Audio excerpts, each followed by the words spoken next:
Selamat pagi, nama saya Moklan dari Holy Spirit Institute College Thailand, pembimbing Profesor Dr. Josir. Pada pagi ini saya mau mempresentasikan cabang teologi sistematik atau soteriologi.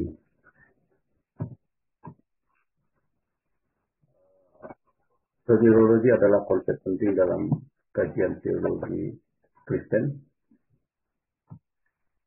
Berasal dari bahasa Yunani soterios yang artinya keselamatan. Dan berdasarkan kajian hermeneutika ada beberapa teori tentang keselamatan ini yang sama-sama mengakui bahwa itu Yesus Kristus, mengakui berkeyakinan terhadap Yesus. Satu kelompok universalisme percaya bahwa keselamatan itu bersifat universal, artinya pada akhirnya semua orang diselamatkan.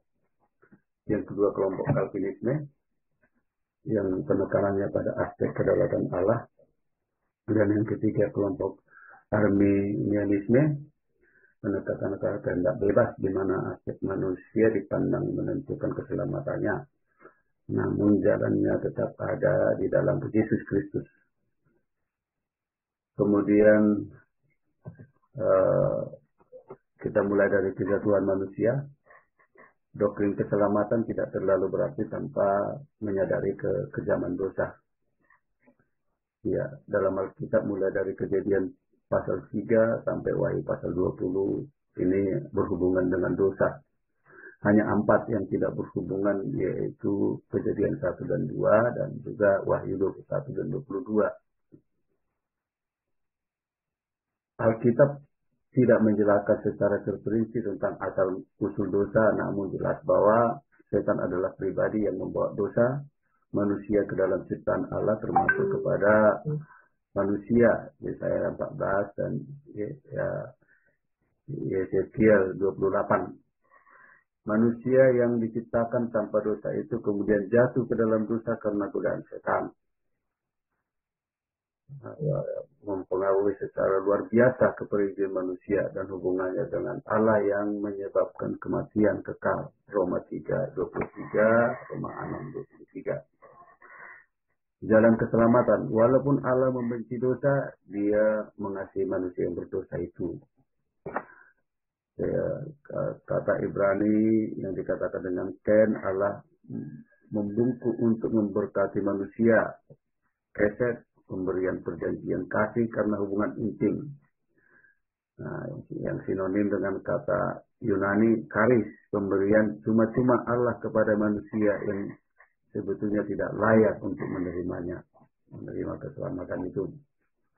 Kemudian yang berikutnya arti keselamatan ini ditunjuk dari sudut pandang negatif dan juga nanti ada dari sudut pandang positif. Dari negatif, menyelamatkan manusia dari maut. Misalnya roh kita mati karena dosa, Kejadian 2:17, Lukas 9:10 dan seterusnya. Tanpa keselamatan kita mati selama-lamanya. Ini di Matius 25:41-46, Wahyu 21:9. Tuhan Yesus dapat menyelamatkan kita dari maut, 2 Korintus 1:10, Wahyu 20:6. Melalui kematiannya Tuhan Yesus menghancurkan iblis yang berkuasa atas maut, 1 Korintus 15:54-50, Ibrani 2:14. Dua, menyelamatkan manusia dari dosa. Maut berasal dari dosa. Tanpa pengampunan dosa tidak ada orang dapat menghindari maut, Roma 5:12. 23. Di bawah hukum Taurat tidak ada yang pengampunan dosa tanpa penumpahan darah, Ibrani 9:22. Yesus Kristus datang ke dunia untuk menyelamatkan orang yang berdosa, Matius 1:21, 1 Timotius 1:15. Kemudian Yesus Kristus menumpahkan darahnya demi seluruh dunia dan dapat membersihkan semua dosa-dosa kita. 1 Yohanes 1:7 dan Yohanes 4:10. Dari sudut pandang positif, membawa umat manusia ke dalam kerajaan surga. Mereka yang percaya pada Injil akan diselamatkan oleh Tuhan ke dalam kerajaan surga, 2 Timotius 4:18. Menerima Roh Kudus adalah jaminan menerima warisan surgawi. Efesus 1 ayat 13 dan 14. Kemudian memberikan hidup kekal kepada umat manusia. Yesus Kristus mengorbankan hidupnya agar kita dapat memperoleh hidup yang kekal. 1 Yohanes 2:25, Yohanes 3:16 dan 36, Roma 5:21. Mengaruniakan kemuliaan kepada umat manusia. Kasih karunia Allah tidak terbatas. Tuhan Yesus membenarkan orang-orang yang dipanggilnya dan mengaruniakan kemuliaan bagi mereka. Roma 8 ayat 30, Ibrani 2:10. Tuhan mengubah tubuh jasmani kita menjadi gambar dan rupanya yang mulia. Filipi 3:21. Tuhan Yesus melindungi dan menjamin warisan kemuliaan surgawi. Kolose 3:24, 1 Petrus 1 ayat 4. Tuhan akan mengaruniakan orang kudus dengan mahkota kemuliaan yang tidak akan layu. 1 Petrus 5 ayat 4 dan 10. Ketiga, rencana penebusan Allah. Pentingnya keselamatan. Atau manusia tidak dapat menyelamatkan diri mereka dari dosa dan maut. Efesus 2 ayat 1-3, 1-5, ayat 19 dan Yeremia dan seterusnya. Ya. Dua, Allah adalah kasih dan tidak dapat tinggal dia melihat kehancuran manusia. Dalam Mazmur 8 ayat 3 dan 4, Mazmur 144, ya, dan seterusnya. Kemudian janji keselamatan. Aku akan mengadakan permusuhan antara engkau dan perempuan ini, antara keturunanmu dan keturunannya. Keturunannya akan meremukkan kepalamu dan engkau akan meremukkan tumiknya. Ini tertulis dalam Kejadian 3:15.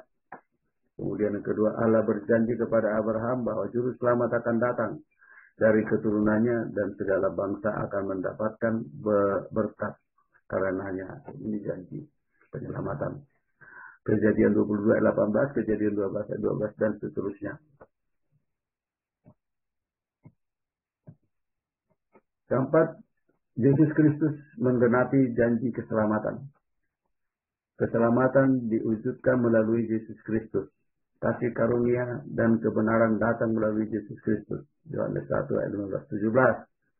Kasih karunia diberikan kepada mereka yang ada di dalam Kristus. Efesus 2 ayat 7, 2 Timotius 1 ayat 9 dan 10. Tidak ada nama lain di bawah kolong langit selain Yesus Kristus yang diberikan di antara manusia yang olehnya kita diselamatkan. Yohanes 14 ayat 6, Kisah Rasul 4 ayat 12. Melihat Yesus Kristus berarti melihat keselamatan dari Allah. Lukas 2:23, 9-32. Darah Yesus Kristus menggenapi keselamatan. Menurut hukum Taurat, menumpahkan darah tidak ada pengampunan. Tanpa menumpahkan darah tidak ada pengampunan. Ibrani 9:22. Tetapi darah lembu dan kambing tidak dapat menghapus dosa kita. Ibrani 10 ayat 1-4. Karena itu Tuhan Yesus menumpahkan darahnya untuk menggenapi keselamatan.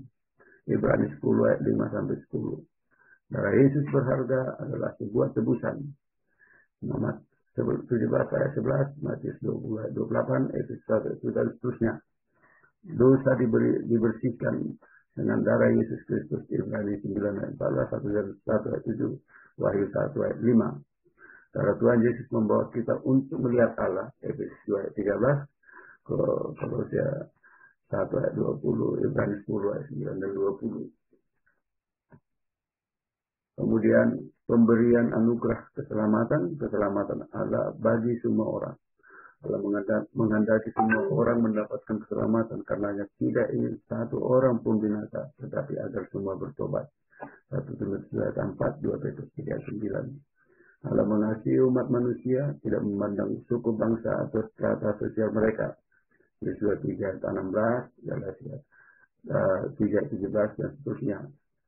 Walaupun keselamatan Allah tersedia bagi setiap manusia menurut Alkitab, Allah tidak akan menyelamatkan malaikat-malaikat yang jatuh ke dalam dosa. Dalam Ibrani 2 ayat 16 dan 1 Petrus 2 ayat 14, Tuhan menyuruh murid-muridnya untuk mengabarkan Injil pada setiap orang supaya bertobat, ya. Matius 28 ayat 19, Markus 16 ayat 15, Lukas 24 ayat 27. Kemudian yang terpenting lagi, keselamatan adalah berkat dari Allah. Keselamatan tidak dihasilkan dari perbuatan kita, tetapi karena berkat Allah dan oleh belas kasihan dan kasih karunia-Nya.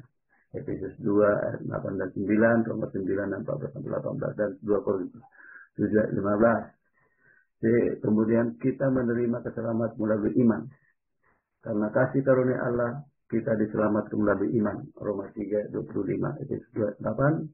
Keselamatan diberikan kepada siapa saja yang menaruh imannya kepada dalam Yesus Kristus.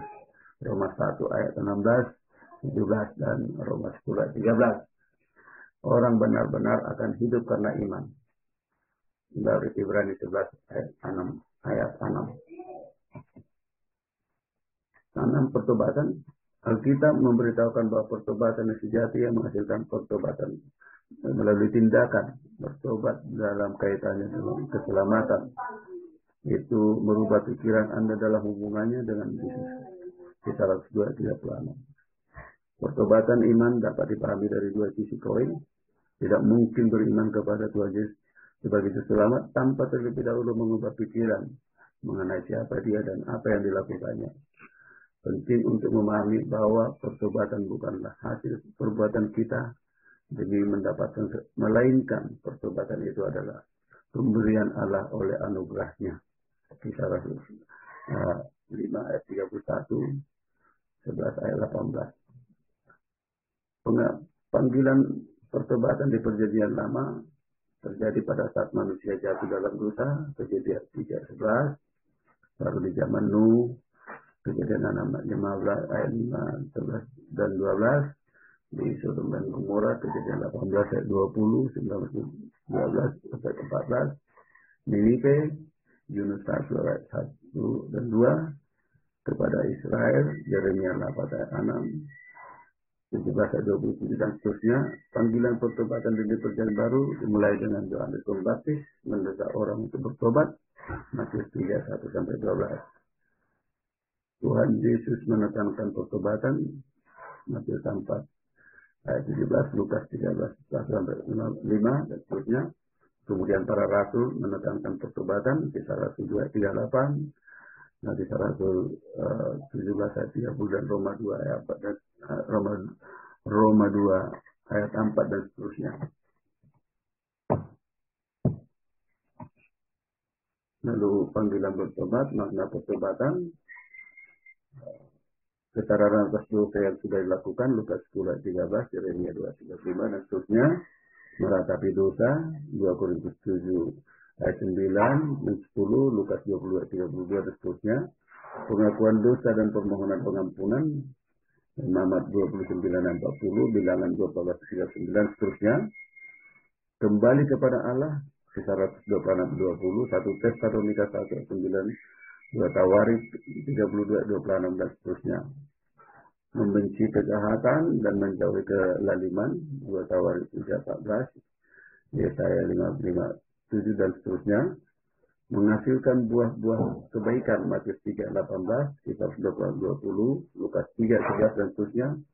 Baru di hasil pertobatan, dosa-dosa diampuni, 1 Korintus 6 ayat 11, 1 Petrus 3 20 dan seterusnya. 2 murka Allah surut, Joel 2 ayat 12 dan 13, 2 Tawarik 32 ayat 26, Matius 12 ayat 41. Kesimpulan dari beberapa penjelasan di atas, beberapa kesimpulan diantaranya, satu, keselamatan itu memang anugerah menurut Kalvinisme, namun harus dikerjakan dengan takut akan Tuhan, yaitu Arminisme, yang artinya keselamatan bisa hilang jika tidak dipelihara. Keselamatan itu harus dimulai dengan pertobatan yang memahami pertobatan yang sesungguhnya. Kemudian juga Alkitab menjelaskan keselamatan bagi orang pada perjanjian lama adalah karena iman seperti Abraham. Kejadian 15:6, mereka dibenarkan bila mereka beriman kepada Allah yang berjanji bahwa akan datang juru selamat. Kejadian 3:15, proto evangelium. 4, bagi orang yang belum pernah mendengar Injil keselamatan oleh hati nurani, Roma 2 ayat 14 sampai 16. 5, tidak ada keselamatan lagi bagi orang yang telah meninggal. Kemudian ini ada beberapa referensi yang saya kutip. Terima kasih, selamat pagi, salam.